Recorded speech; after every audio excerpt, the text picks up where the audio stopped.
بسم اللہ الرحمن الرحیم۔ بنی ہاشم کا بائیکاٹ اور 3 سال کی قید۔ کفار مکہ کے ظلم و ستم اور روک تھام کے باوجود اسلام بہت تیزی سے بڑھتا رہا۔ یہ دیکھ کر کفار مکہ نے تدبیر سوچی کہ محمد صلی اللہ علیہ وسلم اور ان کے خاندان کا مکمل بائیکاٹ کیا جائے۔ لہذا سب نے آپس میں مشورہ کر کے عہد نامہ لکھا اور اسے خانہ کعبہ پر لٹکا دیا۔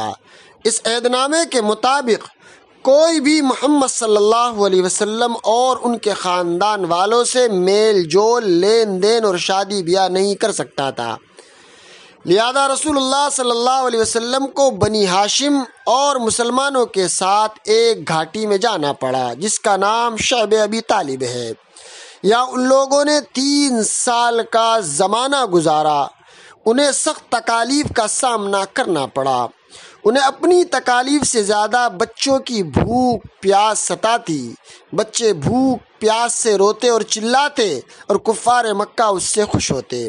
3 سال کے سخت زمانے کے بعد جب دیمک نے اس عہد نامے کو کھا لیا جو کعبے پر لٹکایا گیا تھا اور بعض کافروں کے دل میں بھی رحم آ گیا تو حضور صلی اللہ علیہ وسلم اور ان کے ساتھیوں کو اس مصیبت سے نجات ملی۔